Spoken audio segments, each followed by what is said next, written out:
पिंडी नगर गांव में हरिया नाम का एक लड़का अपनी मां गंगा देवी और छोटे भाई लालू के साथ रहता था। उसके पिता को गुजरे 10 साल बीत चुके थे और अब वो अपना गुजर बसर चाय की छोटी सी दुकान चलाकर कर रहा था।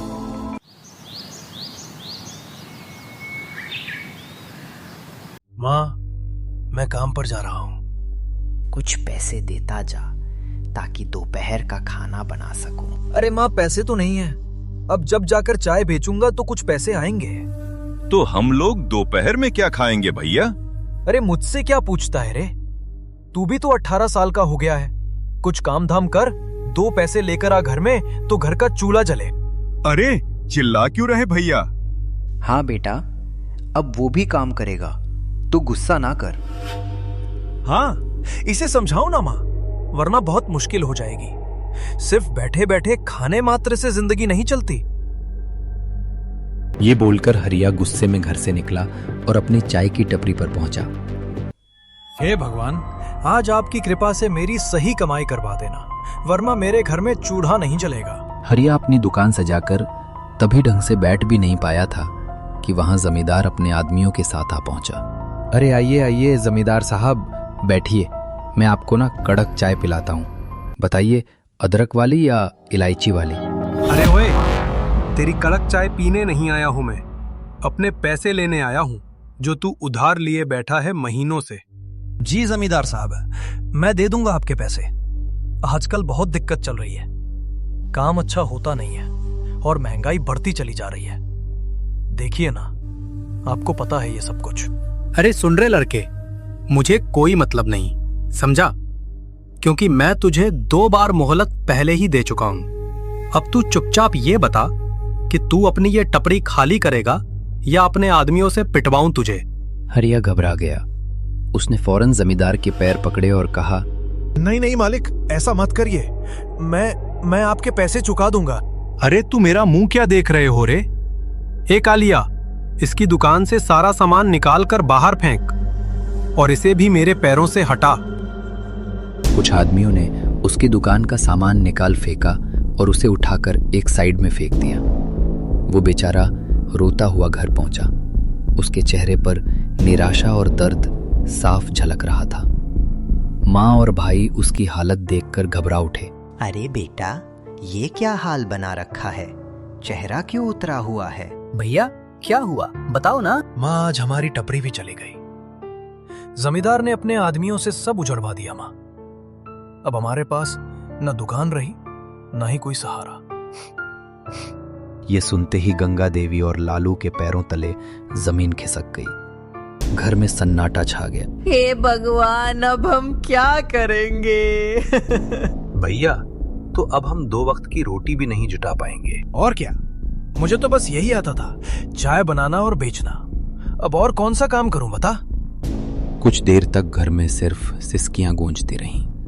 फिर माँ ने गहरी सांस भरकर कहा, बेटा, याद है तुम्हारे पिता जब गए थे तब उन्होंने वो खेत छोड़ा था। भले ही वो सालों से बंजर पड़ा है, मगर अब तुम्हें उस पर मेहनत करनी होगी। माँ, वो खेत? अरे उस सूखी जमीन पर भला क्या उगेगा? वहां तो घास तक नहीं होती। कोशिश करने वाले की कभी हार नहीं होती बेटा। आज नहीं तो कल जमीन रंग लाएगी। अगर हाथ पर हाथ धरे बैठे रहे तो भूख से मरेंगे। हाँ भैया, माँ सही कह रही है। चलो खेत पर मेहनत करते हैं। अरे भाई, मगर उसमें लगाने के लिए बीज और खाद चाहिए। पैसे कहाँ से लाएंगे इन सब के लिए? खाना तक तो है नहीं घर में। गंगा देवी ने आंचल में हाथ डालकर अपना मंगलसूत्र निकाला और बोली, ये ले लो, इसे गिरवी रख दो। जो पैसे मिलेंगे उससे खेती शुरू कर देना। अरे नहीं माँ, ये कैसे हो सकता है? ये तो पिताजी की आखिरी निशानी है। बेटा, अगर तुम्हारे पिता जिंदा होते तो वो भी यही करते। सुनो, मैं बेचने की नहीं कह रही, बस गिरवी रख दो। जब तरक्की होगी तो वापस छुड़ा लेंगे। बहुत मान मनोहार और आंसुओं के बीच दोनों बेटे आखिर मान गए। अगले ही दिन उन्होंने मंगलसूत्र गिरवी रखकर पैसे जुटाए। चलो लालू, अब कामयाबी या नाकामी सबके सब हमारी मेहनत पर निर्भर है। हाँ भैया, अब पीछे हटना नहीं है। दोनों भाइयों ने ठान लिया कि वो खेत पर तरबूज की खेती करेंगे। दिन हो या रात, काफी तपती धूप हो या झमाझम बारिश हो, दोनों ने जी जान लगाकर खेत को संवार दिया। देख लालू, मिट्टी की खुशबू बदल रही है। लगता है हमारी मेहनत रंग लाएगी रे। हाँ भैया, लगता है जमीन भी हमारी लगन और मेहनत को पहचान गई है।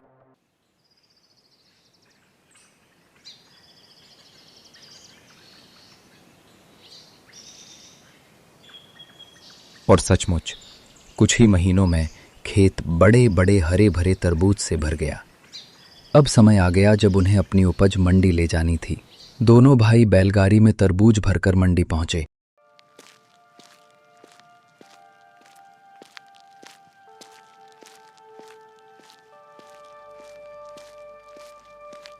अरे वाह वाह भैया वाह, इतने ताजा और रसीले तरबूज तो मैंने सालों में नहीं देखे, बता रहा हूं।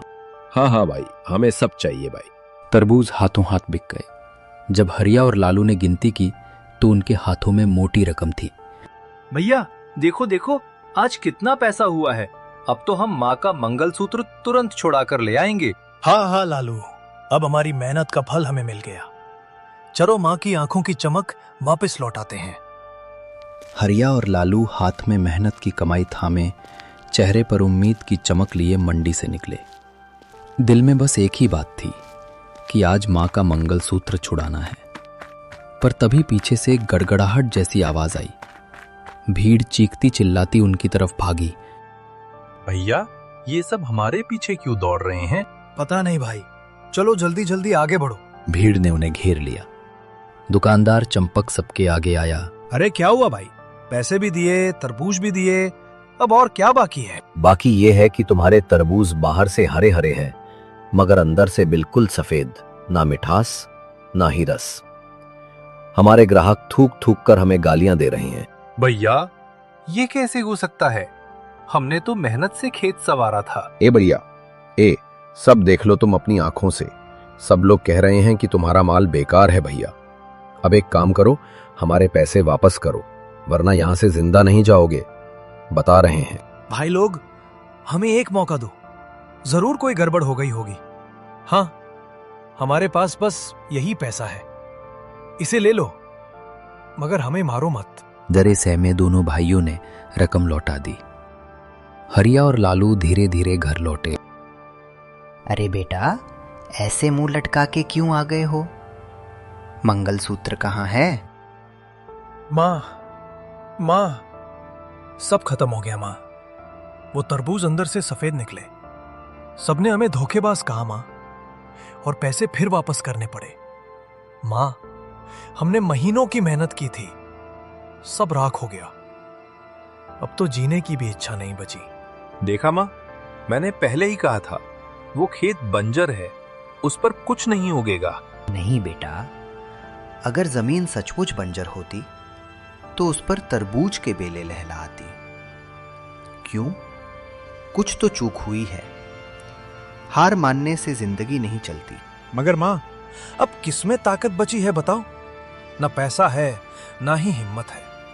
फिर से कैसे शुरू करेंगे? इस बार तरबूज नहीं, खजूर की खेती करो। समय ज्यादा लगेगा, मगर मुझे यकीन है इस बार किस्मत बदल जाएगी। खजूर? मगर माँ, बात वही है, पैसे कहां से आएंगे इस बार? मेरा आंगन ही गिरवी रख दो, झोपड़ी ही दे दो। माँ, अगर ये भी घर चला गया तो हम रहेंगे कहाँ? माँ, तुम पागल तो नहीं हो गई हो? क्या बोले जा रही हो? पागल नहीं हूं, बस समझती हूं कि जिंदा रहने के लिए छत से पहले अगर भगवान ने चाहा तो ये घर भी लौट आएगा। दोनों भाई माँ की बात सुनकर पत्थर हो गए, मगर हालात ऐसे थे कि इनकार की गुंजाइश ही नहीं थी। अगले दिन वो जमींदार के पास पहुंचे। मालिक साहब, हमारी झोपड़ी गिरवी रख लो, पर कुछ पैसे दे दो। तुम्हारी झोपड़ी? अरे वो माचिस की डिब्बी जैसी जगह मेरे किस काम की भाई? मालिक, वो सड़क किनारे है, अगर आप वहां कुछ बनवाएं तो उसकी कीमत आसमान छू लेगी। जमींदार की आंखों में लालच चमक उठा। उसने सोचा, सही कह रहे हैं, सड़क किनारे की जमीन सोने से कम नहीं होती। झोपड़ी मेरे पास रखो और लो, ले जाओ पैसे।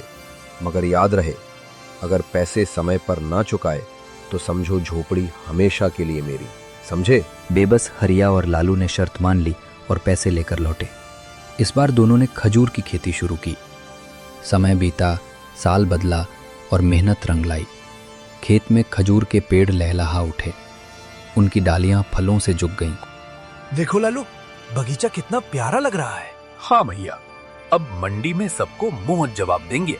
दोनों भाइयों ने खजूर के टोकरे तैयार किए और मंडी पहुंच गए। अरे लो जी लो भैया, ताजे खजूर।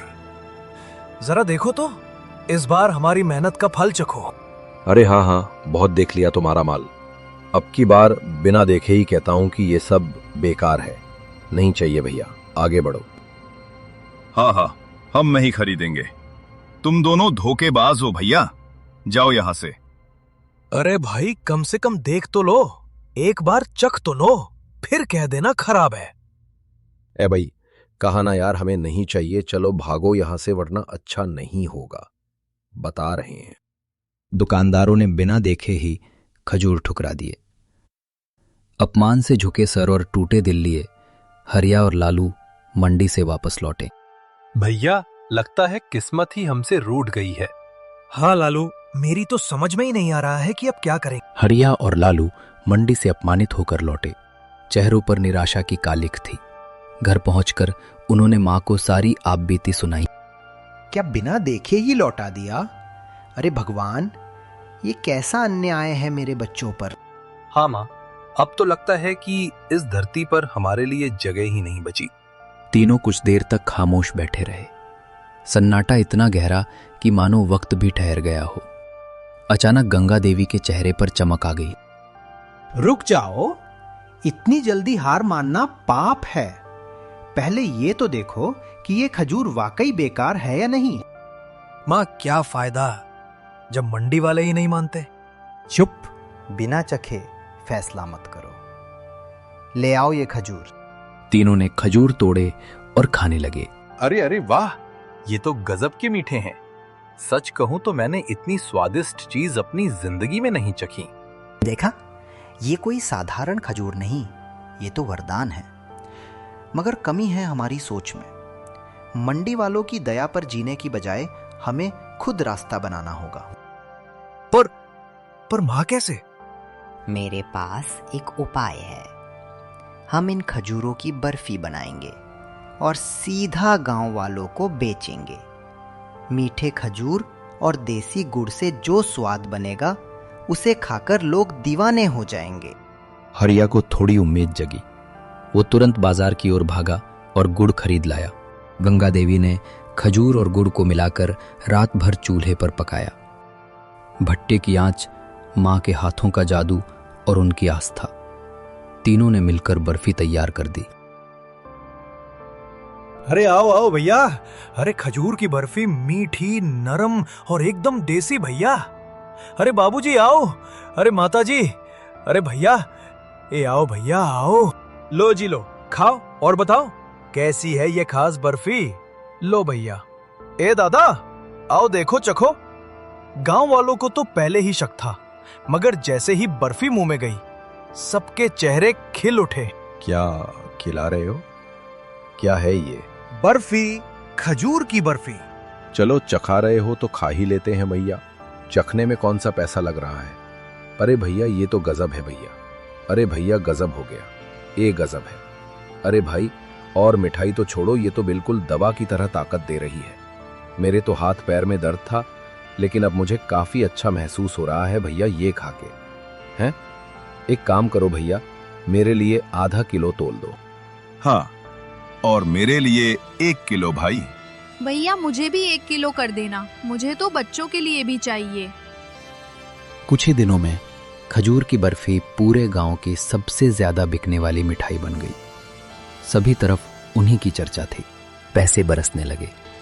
कुछ ही महीनों में हरिया और लालू बहुत अमीर हो गए।